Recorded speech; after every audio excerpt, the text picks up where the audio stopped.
Hello friends, welcome back to my YouTube channel. ಬನ್ನಿ, ಇವತ್ತು ಉತ್ತರ ಕರ್ನಾಟಕದ ಸ್ಪೆಷಲು ಬೆಳ್ಳುಳ್ಳಿ ಮಂಡಕ್ಕಿ ಖಾರ ಯಾವ ರೀತಿ ಮಾಡೋದಂತ ತಿಳಿಸ್ತಾ ಇದ್ದೀನಿ ರೀ. ಬರ್ರಿ, ಕಡಿಮೆ ಸಮಯದಲ್ಲೇ ರುಚಿಯಾಗಿ ಖಾರವಾಗಿ ಮಾಡುವಂಥ ಈ ಒಂದು ರೆಸಿಪಿ ಹೇಗೆ ಮಾಡೋದಂತ ನೋಡೋಣ್ರಿ. ಏನಾರ ಸಾಯಂಕಾಲ ನಿಮ್ಗೆ ಚಾದೊಂದಿಗೆ ತಿನ್ಬೇಕಂತ ಅನಿಸ್ದಾಗ ಈ ರೀತಿ ಮಾಡಿಕೊಡ್ರಿ, ಮನ್ಯಾಗಂತೂ ಅಷ್ಟು ಇಷ್ಟಪಡ್ತಾರೆ. ಬರ್ರಿ, ಇದನ್ನು ಹೆಂಗೆ ಮಾಡೋದು ಅಂತ ನೋಡೋಣ. ಮೊದಲಿಗೆ ನೋಡ್ರಿ, ಒಂದು ಬಾಣಲಿಗೆ ಒಂದು ಬೌಲಾಗಷ್ಟು ಮಂಡಕ್ಕಿನ ಬಿಸಿ ಮಾಡ್ಕೊತಾ ಇದ್ದೀನಿ. ಯಾಕಂದ್ರೆ ಇವಾಗ ಚಳಿಗಾಲ ಆಗೋದ್ರಿಂದ ಮಂಡಕ್ಕಿ ಅನ್ನೋದು ಮೆತ್ತಗೆ ಆಗ್ಬಿಡ್ತಾವೆ, ನಾವು ಹೆಂಗೆ ಕಟ್ಟಿಟ್ಟೇವೆ ಅಂದ್ರೇನು. ಹಾಗಾಗಿ ಈ ರೀತಿ ಒಂದು ಸ್ವಲ್ಪ ಬಿಸಿ ಮಾಡಿ ಹಾಕೋದ್ರಿಂದ ಚೆನ್ನಾಗಿ ಕ್ರಂಚಿಯಾಗಿ ಕುರುಕುರು ಆಗಿ ಚೆನ್ನಾಗಿ ಬರ್ತಾವ್ರಿ. ನೋಡ್ರಿ, ಈ ರೀತಿ ಮುಟ್ಟಿದ್ರೆ ಮುರಿಬೇಕ್ರಿ, ಮಂಡಕ್ಕಿ ಪುಡಿ ಆಗ್ಬೇಕು. ಅಲ್ಲಿವರೆಗೂ ಒಂದು ಸ್ವಲ್ಪ ಬಿಸಿ ಮಾಡ್ಕೊಳ್ಳೋಣ್ರಿ. ಭಾಳ ಅಂದ್ರೆ ಭಾಳ ಚೆನ್ನಾಗಿ ಬರ್ತಾವೆ. ಸಂಜಿಕೆ ಏನಾರ ಟೀ ಕುಡಿಬೇಕಂತ ಅನಿಸ್ದಾಗ ಈ ರೀತಿ ಮಾಡಿಕೊಡ್ರಿ, ಮನ್ಯಾಗ ಅಷ್ಟು ಇಷ್ಟಪಡ್ತಾರೆ. ದಿಢೀರಾಗಿ ಏನಾದರೂ ಸ್ನ್ಯಾಕ್ಸ್ ತಿನ್ಬೇಕಂತ ಅನಿಸ್ದಾಗ ಮಾಡಿಕೊಡ್ರಿ. ಕಡಿಮೆ ಸಮಯದಲ್ಲೇ ಖಾರವಾಗಿ ಮಾಡಿಕೊಡುವಂಥ ಈ ಒಂದು ಬೆಳ್ಳುಳ್ಳಿ ಮಂಡಕ್ಕಿ ಖಾರನ ನೀವು ಮಾಡಿರಿ. ನೋಡಿರಿ, ಇವಾಗ ಅದೇ ಬಾಣಲಿಗೆ ಒಂದು 5-6 ಸ್ಪೂನ್ ಆಗಷ್ಟು ಎಣ್ಣೆ ಹಾಕ್ಕೊಂಡಿದ್ದೀನಿ. ಎಣ್ಣೆ ಕಾದ ಬಳಿಕ ಕಡಲೆ ಬೀಜ ಹಾಕ್ಕೊಂಡು ಕಡಲೆ ಬೀಜನೂ ಇದೇ ರೀತಿ ಹುರ್ಕೋಬೇಕಾಕದ್ರಿ. ಇದಕ್ಕೆ ಬೇಕಂದ್ರೆ ಒಂದು ಸ್ವಲ್ಪ ಹುರ್ಗಡ್ಲೆನೂ ಹಾಕ್ಕೋಬೋದು, ಬೇಕಂದ್ರೆ ಗೋಡಂಬಿನೂ ಹಾಕ್ಕೋಬೋದ್ರಿ. ನಾನು ಇಲ್ಲಿ ಸಿಂಪಲ್ಲಾಗಿ ಹೇಗೆ ಮಾಡೋದಂತ ತಿಳಿಸ್ತಾ ಇದ್ದೀನಿ. ನೋಡಿರಿ, ಇವಾಗ ಅದೇ ಎಣ್ಣೆಗೆ ನಾನು ಸಾಸಿವೆ ಜೀರಿಗೆ ಹಾಕ್ಕೊತಾ ಇದ್ದೇನೆ ರೀ. 1 ಹಿಡಿ ಆಗೋಷ್ಟು ಕರಿಬೇವು ಸೊಪ್ಪು ಹಾಕ್ಕೊತಾ ಇದ್ದೀನಿ. ಕರಿಬೇವು ಸೊಪ್ಪು ಎಷ್ಟು ಹಾಕ್ಕೊಂತೀವಿ ಅಷ್ಟು ಚೆನ್ನಾಗಿರ್ತೈತೆ ರೀ. ಮತ್ತು ಚಿಟಿಕೆ ಆಗೋಷ್ಟು ಇಂಗು ಸೇರಿಸ್ಕೊತಾ ಇದ್ದೀನಿ.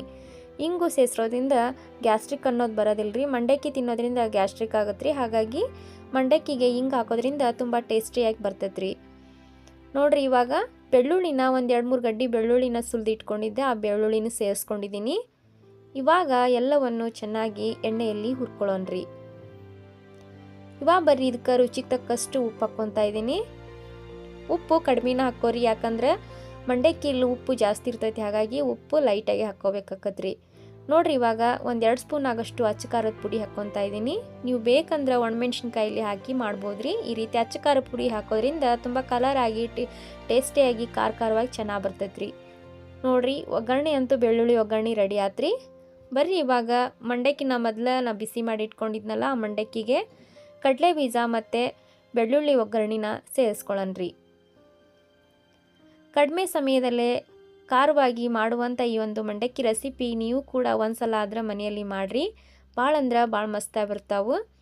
ನೋಡಿರಿ, ಇವಾಗ ಮಂಡಕ್ಕಿನ ಚೆನ್ನಾಗಿ ಮಿಕ್ಸ್ ಮಾಡೋಣ ಒಗ್ಗರಣೆಯೊಂದಿಗೆ. ಮತ್ತು ಇದಕ್ಕೆ ನಾನು ಒಂದು ಸ್ವಲ್ಪ ಕಡಲೆ ಹಿಟ್ಟು ಸೇರಿಸ್ತಾ ಇದ್ದೇನೆ ರೀ, ಹುರ್ಗಡ್ಲೆ ಹಿಟ್ಟು ಹಾಕೋದ್ರಿಂದ ಎಣ್ಣೆ ಅನ್ನೋದು ಹತ್ತದಿಲ್ಲ ರೀ ಕೈಗೆ, ಮತ್ತು ಟೇಸ್ಟು ತುಂಬ ಚೆನ್ನಾಗಿರ್ತೈತೆ ರೀ ಕಡಲೆ ಹಿಟ್ಟು ಹಾಕೋದ್ರಿಂದ. ನೋಡ್ತಿದ್ರಲ್ರಿ, ಅಂಗಡಿಯಲ್ಲಿ ಸಿಗುತ್ತಲ್ಲ ಅಷ್ಟೇ ಮಸ್ತಾಗಿ ನಾವು ಮನೆಯಲ್ಲೇ ಮಾಡ್ಕೋಬೋದು. ಇದಕ್ಕಿವಾಗ ಸಕ್ರೆ ಪುಡಿ ಒಂದು ಸ್ವಲ್ಪ ಹಾಕ್ಕೊತಾ ಇದ್ದೀನಿ ರೀ. ಜಾಸ್ತಿ ಏನಾರ ಖಾರ ಅನಿಸಿದ್ರೆ ಈ ರೀತಿ ಸಕ್ರೆ ಪುಡಿನ ಕೊನೆಯದಾಗಿ ಸೇರಿಸ್ಕೊತಾ ಇದ್ದೀನಿ ರೀ. ಸಕ್ರೆ ಪುಡಿ ಒಗ್ಗರಣೆಯಲ್ಲಿ ಸೇರಿಸ್ಬಾಡ್ರಿ, ಯಾಕಂದರೆ ಗಂಟು ಆಗ್ಬಿಡ್ತೈತೆ ಅದು ಬೇಗನೆ. ಹಾಗಾಗಿ ಎಲ್ಲ ನಾವು ಕೊನೆಯದಾಗಿ ಕಲಸಿದ ಮೇಲೆ ಈ ಒಂದು ಸಕ್ರೆ ಪುಡಿನ ಸೇರಿಸ್ಬೇಕ್ರಿ.